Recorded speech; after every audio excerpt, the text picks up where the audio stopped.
Thank you, Brian. Our message today is inspired by a conversation with Julie Huddle, who in a recent board meeting lifted up the example of imaginal cells and butterflies as a way of thinking about change in our congregation. And at the time, I think I said something like, well, that'll preach. So here we go. You see, butterflies hold deep symbolic meaning across various cultures worldwide. They've formed powerful connections within our collective consciousness. And one of the most universal symbols associated with butterflies is that of transformation. And of course, this stems from their unique life cycle, from an egg to a caterpillar to a cocoon, and finally into a butterfly. And while we've long been fascinated by the beauty of that transformation, we sometimes have lost sight of the great difficulty of that transformation. A caterpillar doesn't necessarily want to become a butterfly. It's living its life the way that it's used to doing until one day it just can't go on any further with the way that it's been going. And so it hangs upside down and its skin hardens into a chrysalis.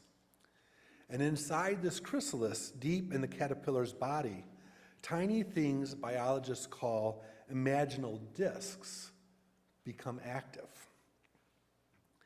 And not recognizing these newcomers, the caterpillar's immune system initially tries to fight them off. But these imaginal discs keep coming faster and faster and then linking up to it with each other. And eventually these discs become imaginal cells. And those imaginal cells build the butterfly. It took a long time for biologists to understand the reason the immune system attacks those imaginal butterfly cells.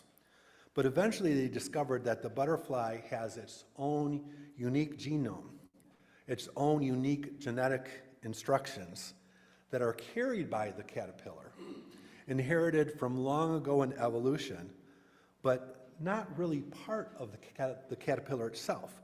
So it cannot both be a caterpillar and a butterfly. The body of the caterpillar will try to fight off those imaginal cells and try to remain a caterpillar. As I look around me, I see imaginal cells at work in this world, working to transform and create something new.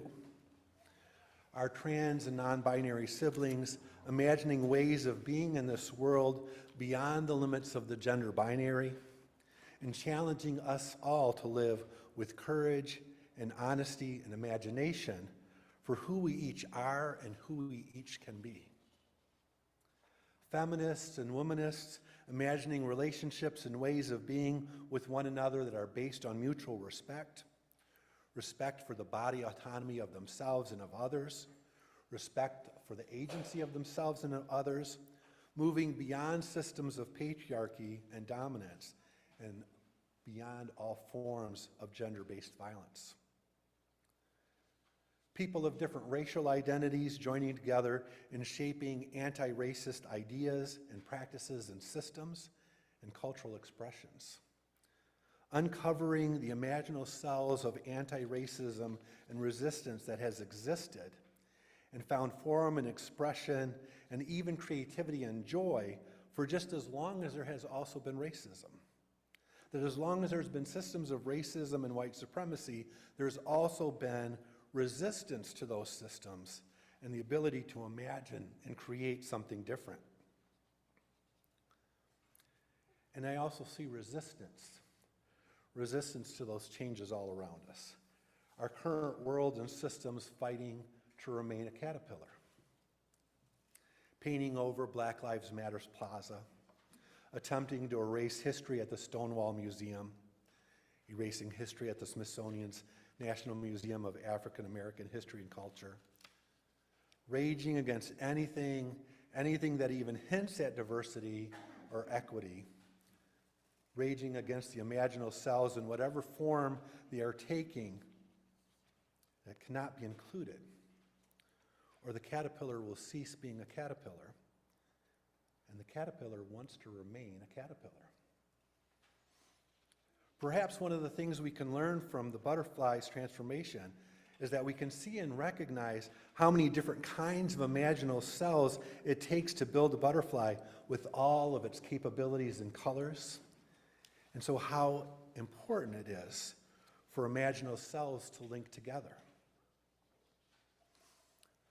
Our imaginal cells need to link together, both inside and outside of our congregation. And yet, what's happening here, who we are and who we are becoming, is important. There is a period of time when the imaginal cells are active, that the caterpillar is not yet a butterfly, but is no longer a caterpillar. And the butterfly is not yet a butterfly. Not a butterfly and not a caterpillar. And the imaginal cells are active and building. But at that no longer caterpillar and not yet a butterfly stage, it is quite literally a pile of goo.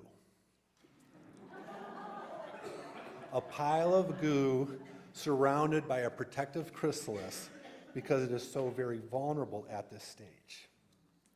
And so perhaps if we really reflect on this metaphor and we look at where we are at this moment in time as a congregation, it might not be a stretch of imagination to say that we just might be in our goo stage.